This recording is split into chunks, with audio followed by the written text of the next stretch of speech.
है guys, good morning और daily जी के पावर में आपका स्वागत है। और आज हम डिस्कस करेंगे लुसेंट का छठा पेज है ये, जिसमें हम महाजनपद 16 महाजनपद उनकी राजधानियाँ और जैन धर्म का पूरा टॉपिक डिस्कस करेंगे। उसमें जितने भी प्रश्न बनते हैं और उनके अलावा जो भी एक्स्ट्रा बनते हैं उनको भी अपन डिस्कस करेंगे। और इससे पहले कि हमने इतिहास के शुरू से ही सारे टॉपिक डिस्कस करके डाल दिए हैं, आपको इसकी स्पेशल प्लेलिस्ट मिल जाएगी हमारे चैनल पे, एक बार चेकआउट ज़रूर कीजिएगा। तो चलिए बिना देरी से इसको शुरू करते हैं। तो पहला प्रश्न आपसे है कि जो महाजनपद है उनकी जानकारी हमें किस ग्रंथ से मिलती है? अंगुतर निकाय से। अंगुतर निकाय से मिलती है। और इस ग्रंथ का संबंध किस धर्म से है? बौद्ध धर्म से। बौद्ध धर्म से है। तो पहला महाजनपद है अंग। अंग महाजनपद की राजधानी क्या थी? अंग की थी चंपा थी। ठीक। चंपा। दूसरा महाजनपद है मगध। मगध की राजगृह या गिरिब्रज। मगध की थी गिरिब्रज या राजगृह। और मगध पे सबसे पहले किस राजवंश ने मतलब स्थापना की थी? तो हर्यक वंश का था क्या? हर्यक से भी पहले था। हर्यक से पहले बृहद्रथ ने किया था। ठीक है। अच्छा, एक है काशी। काशी की राजधानी क्या थी? काशी की राजधानी वाराणसी। मतलब आप इसको ऐसे भी आ सकते हैं, मतलब जैसे काशी पीछे सी आ रहा है तो वाराणसी। हाँ, दोनों में सी आ रहा है। तो ऐसे भी याद रख सकते हैं मतलब। ठीक। अच्छा, अगली है वत्स। वत्स की कौशाम्बी। अगली है वज्जी की वैशाली। ठीक है। कौशल की श्रावस्ती। हाँ, कौशल की श्रावस्ती है। अगली है अवंती की उज्जैन या फिर माहिष्मती भी बोलते हैं इसे, है ना। अगली है मल्ल की कुशावती। अच्छा, इसको कैसे याद रख सकते हैं अपन? मल्ल, इसकी कोई ट्रिक है क्या? मैं बताता हूँ कि मल्ल किसको बोलते हैं अपन, मतलब जो कुश्ती वगैरह करते हैं ना, लड़ते। तो मल्ल उसी, और कुशावती में भी कुश्ती आ रहा है, कुशा आ रहा है, मतलब कि मल्ल का कुश्ती, ऐसे याद रख सकते हैं वो। अगले है पांचाल। उसकी थोड़ी अटपटी अहिच्छद्र ऐसा हाँ, कुछ है हाँ, मतलब। अहिच्छद्र। पांचाल की है अहिच्छद्र का एक और नाम है काम्पिल्य। ठीक है। अगले है चेदी महाजनपद। चेदी की शक्तिमती। अगले है कुरु मतलब इंद्रप्रस्थ कुछ।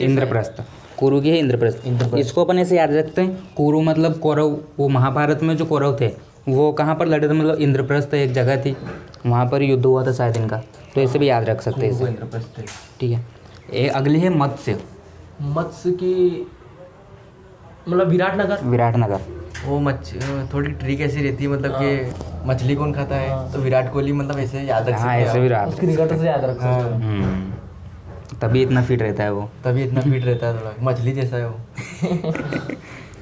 अच्छा, अगली महाजनपद है कंबोज की थोड़ा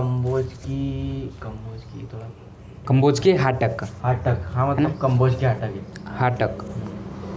अगली है सूरसेन की मथुरा। ठीक है।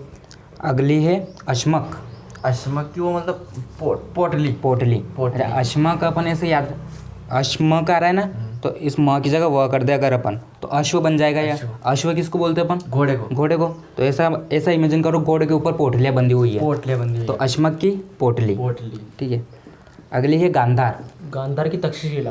अच्छा, तक्षशिला कुछ सुना हुआ नाम लग रहा है। हाँ, विश्वविद्यालय था और इसकी स्थापना धर्मपाल ने की थी। और तक्षशिला कहाँ पर है? ये पाकिस्तान में।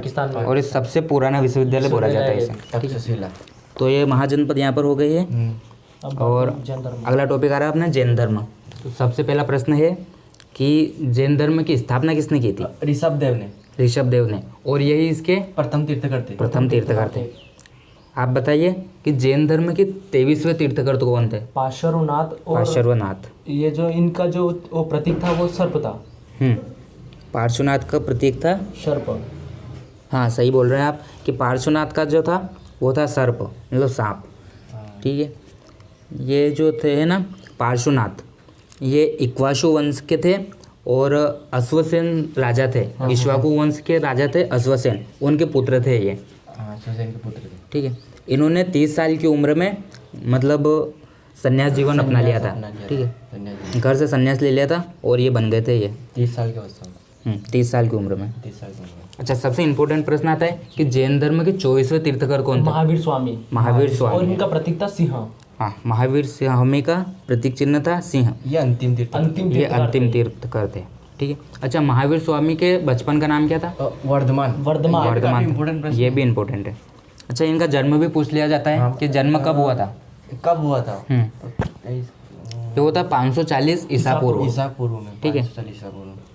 कहाँ पर हुआ था? वैशाली कुंडग्राम। ठीक है। ये वैशाली जो है ना, ये कहाँ पर है? वैशाली में। ये बिहार में है। हाँ। ठीक है। ये वैशाली राजधानी भी थी इसकी वज्जी की। वैशाली। ठीक है। अच्छा, इनके पिता का नाम क्या था? इनके पिता का नाम ये वो एक सिद्धार्थ। इनके पिता का नाम था सिद्धार्थ था। जो कि ज्ञात्रप कुल के सरदार थे। हाँ। ठीक है। और इनकी माता का नाम त्रिशला। माता त्रिशला थी, जो कि एक लिच्छवी राजा थे चेटक। उनकी बहन थी ये। चेटक की बहन थी। ठीक है। अच्छा, महावीर स्वामी की पत्नी का नाम क्या था? यशोदा। सिर्फ यशोदा था। यशोदा है ना।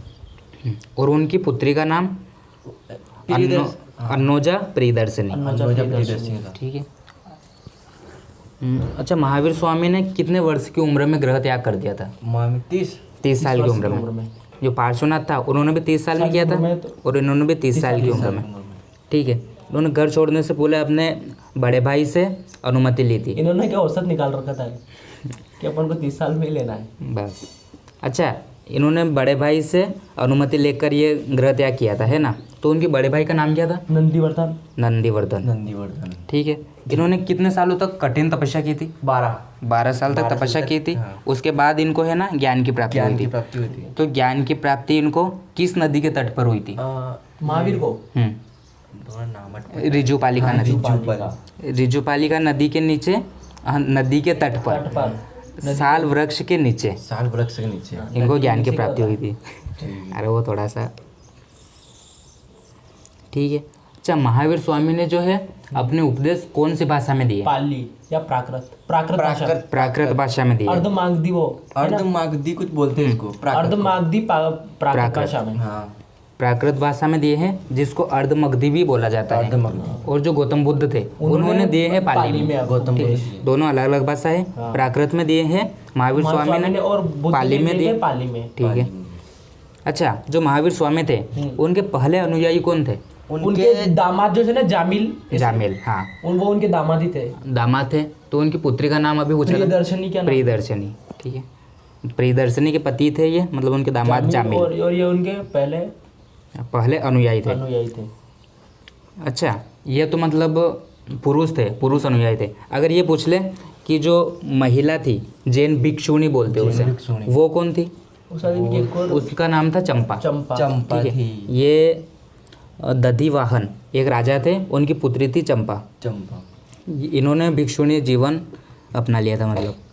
अच्छा, महावीर ने अपने शिष्यों को कितने गणधरों में विभाजित किया था? 11 गणधरों में विभाजित किया था। 11। ठीक है। अच्छा, ऐसे आपको उस अकेले गंधर्व का नाम बताना है जो महावीर स्वामी की मृत्यु के बाद भी जीवित रहा और उसने जैन धर्म का प्रथम थेरा या मुख्य उपदेशक हुआ। वो चामुंडे स्थूलभद्र तो आर्य सुधर्मा था। आर्य सुधर्मा अकेला ऐसा गंधर्व था जो महावीर की मृत्यु के बाद भी जीवित रहा और जो जैन धर्म का प्रथम मुख्य उपदेशक हुआ। ठीक है।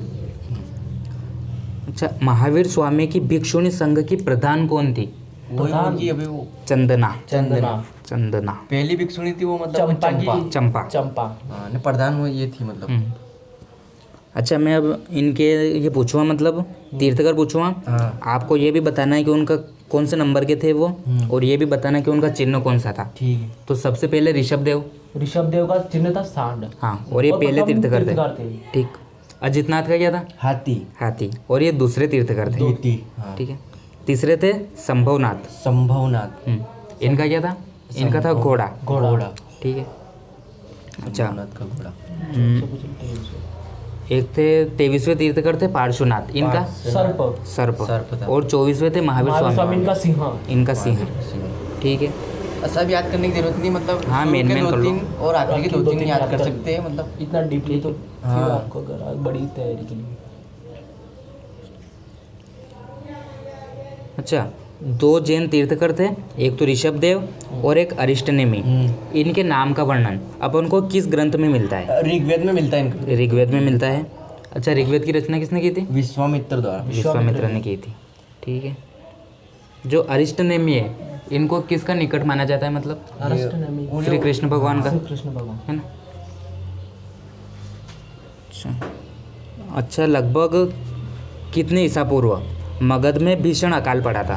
312। 300। हाँ 300 ईसा पूर्व मगध में भीषण अकाल पड़ा था। मगध की राजधानी मगध की राजधानी गिरिब्रज।